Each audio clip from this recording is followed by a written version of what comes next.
appalling, outrageous, and disheartening to watch Barrister Lateef Fagbemi, the Attorney General of the Federation, speak in such a manner to lay all the blame of all the things that have happened in Rivers State at the front decks of the governor, Simlaye Fubara. It is very painful to watch a person who had been held and seen while he was practicing law, but to now come and turn the law upside down. They didn't want to tell the world that is not aware that when the local government crisis was on, that supporters of Minister of FCT went to a local government and bombed it and destroyed the place. Does he want to say he's not aware that there were major issues that when the Supreme Court gave judgment, that the governor of the state did everything to reach out to the state assembly?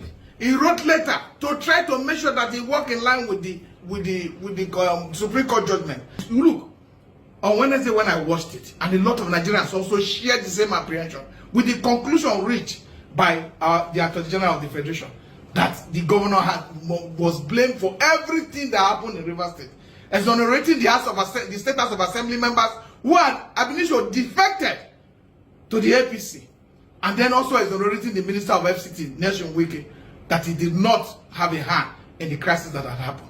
And this is almost unfortunate and unacceptable to well-meaning Nigerians. It is very disheartening, sincerely. The Nigerians must see this as something that will destroy this our constitutional democracy. If you now try to use double standard to judge issues, because you cannot tell me that the action of Minister of FCT have not brought this state to its knee. Look, we are all Nigerians, and we must defend constitutional democracy with everything we have. The Minister of FCT is not doing what he's supposed to do. He's working against the spirit and letter of our constitution, and is demolishing everything that has to do with the sanctity of our democratic practice. We must look at what has happened as regards the State House of Assembly. There is no way anywhere you go to the State Assembly and the State Assembly people will log it against him. The law, whatever decision that have been taken today, it does not favor our democracy, and it will not all go well because of the interest of one man.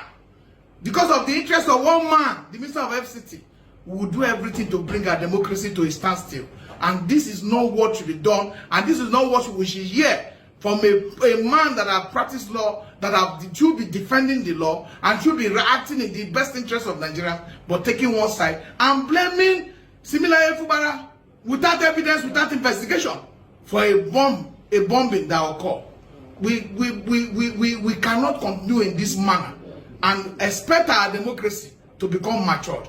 We must be able to save this process, and that's why even the coalition with its members have decided we must challenge some of this process in court, because it is important we defend our democracy. Some people cannot. There was a time during the time of course of this struggle that people were struck, that the governor was walking on the street and there was this callous water being poured on him. He was almost injured.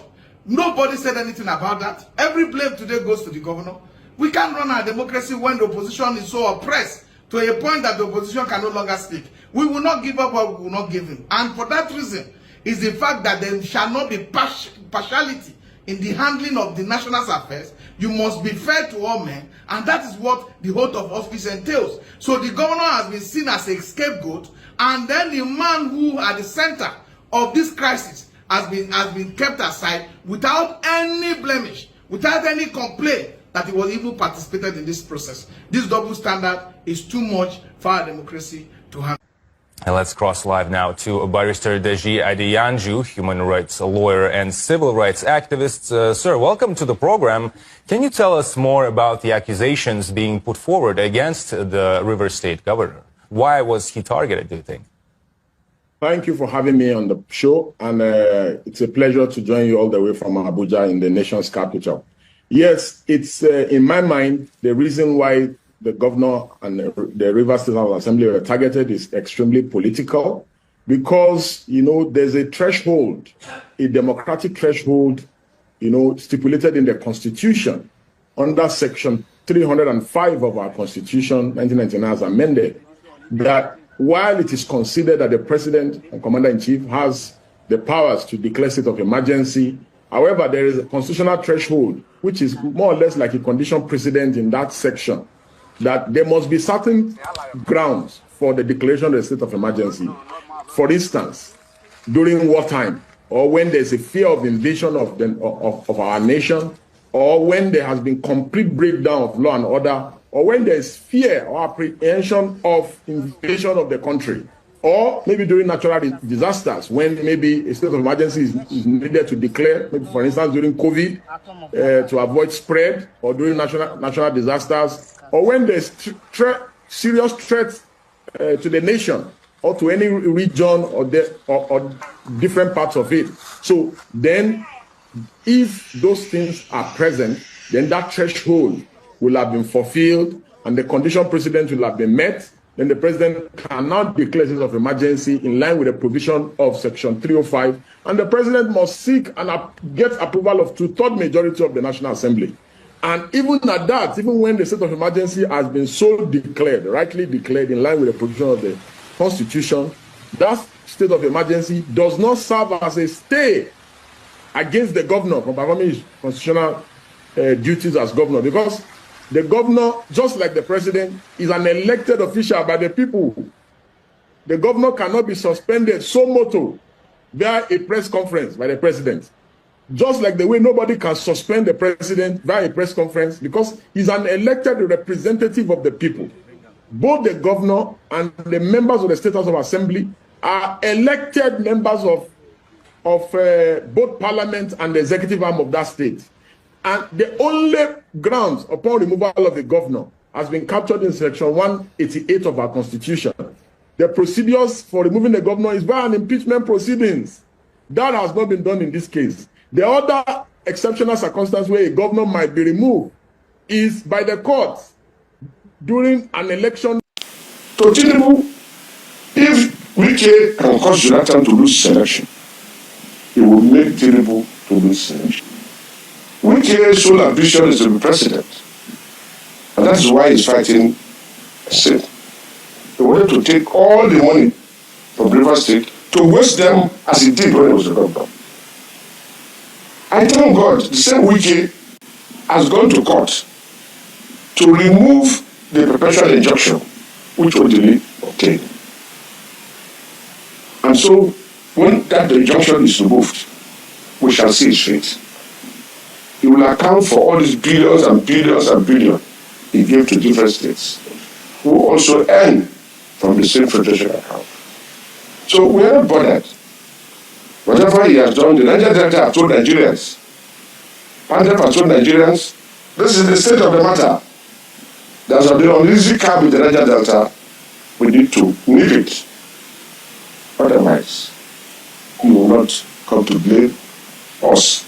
Because at the end of the day, say leaders, the other do a came, thought military can help him. The more the military bomb, the more the oil production went down. It was General Deji who summoned the meeting and gave us amnesty and Niger Delta Ministry. He has encouraged Mr. President to remove the Niger Delta Ministry, and has also encouraged Mr. President to remove amnesty. That's nothing we can do. There's nothing we can do.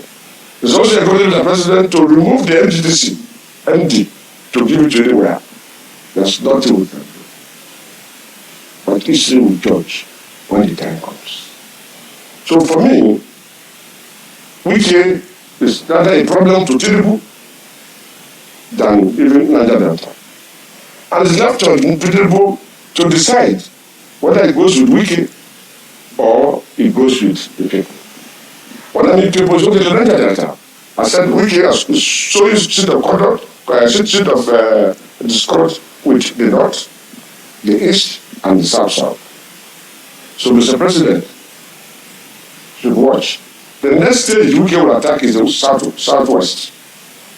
It will sow seed of discord between the southwest, and Mr. President will be left alone. And what to be his fate? 2027, which Mr. President thinks Wike will give him, Wike will support him. Wike is destroying PDP today, thinking it's working for Tinubu. It's not working for Tinubu. Nigerians are smart. You can see what is going on now in the country.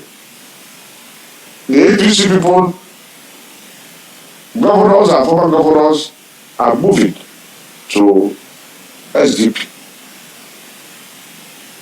the same thing he did for Jonathan. So Tinubu should be very watchful. We found peace finally. And then today you come out and you see army people driving around like there's something going on that is wrong. This is not right. This is not right. We are at peace. Let our children, let our families be at peace. Let people go to work at peace. All these army people driving about, this is not right. This is not right. This is not right. Our governor is peaceful. We love him. Leave us in peace. What is all this? Emotion is not in politics, we agree, but we want peace. We want peace. This is too much to us. This is not right. This is not fair. This is not right. Your name now? My dad is in the Here, I moved back to this state. I ran away before.